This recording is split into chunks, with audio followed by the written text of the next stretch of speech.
আসসালামু আলাইকুম। কেমন আছেন সবাই? আশা করছি সবাই অনেক ভালো আছেন। আমরাও আলহামদুলিল্লাহ অনেক ভালো আছি। চলে আসলাম নতুন একটি ভিডিও নিয়ে। আজকে সারাদিনই অনেক বৃষ্টি হইতেছে সকাল থেকে। তো এই তো আমার বৃষ্টি দেখতে খুব ভালো লাগে। একটু বারান্দায় দাঁড়িয়ে বৃষ্টি দেখতেছিলাম। প্রথমে একটু হালকা হালকা বৃষ্টি পড়ছিল, পরে আর কি অনেক জোরে বৃষ্টি পড়তেছিল।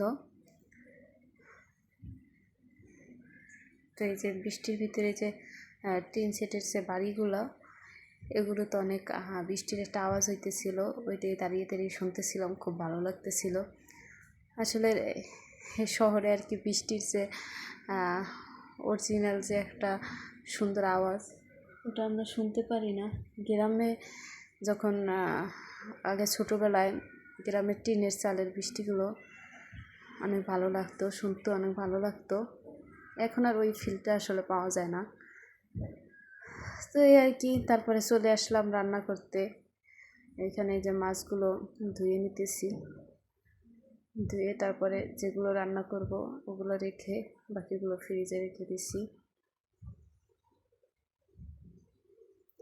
এই তো মাছগুলো আমি ভালো করে ধুয়ে তারপরে রেখে দিতেছি।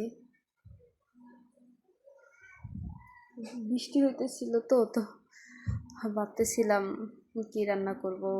খিচুড়ি হলে ভালোই হইতো। আজকে সারাদিনে বৃষ্টি, ভাবতেছিলাম যে বৃষ্টি হয়তো কমে যাবে, এখন দেখি না, সারাদিনই ভালোই বৃষ্টি হয়েছে। এরকম হলে আগেই খিচুড়ি রান্না করতাম, এটা জানলে। বৃষ্টিতে খিচুড়ি খেতে অনেক ভালো লাগে।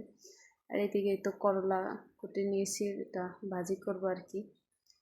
তো আজকে শর্টকাটে তাড়াতাড়ি রান্নার ভিডিও করে ফেলেছি। ওরকম বেশি সময় নেইনি, ভিডিও করতে পারিনি, কারণ মেয়ে খুব ডিস্টার্ব করতেছিল, বারবার আমার কাছে জ্বালাইতেছিল, ফোন নিয়ে যেতেছিল, কার্টুন দেখবে।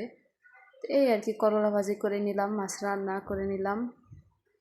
এরপরে এই তো সন্ধ্যাবেলা একটা কাঁঠাল আর কি, এটা ভেঙে তারপরে উঠিয়ে খাইতেছিলাম। তো কাঁঠাল আমি ওরকম বেশি খাই না, কাঁঠালটা বেশি খাওয়া হয় আর কি আমার, সত্যি কথা বলতে, কাঁঠালের বিচির জন্য। বিচি আবার আমার কাছে অনেক ভালো লাগে ভর্তা করতে, তারপরে রান্না করতে বিভিন্ন কিছু দিয়ে, শুটকি দিয়ে বা ভর্তা, বা এমনকি মাংসর সাথে যদি কাঁঠালের বিচি আলুর মতো করে দেওয়া হয় তাহলে অনেক বেশি ভালো লাগে। তো আমি এই বিচির জন্য এই কাঁঠাল বেশি খাই, বেশি আনতে বলি আর কি। তো এই তো তো সবাই ভালো থাকবেন। আল্লাহ হাফেজ।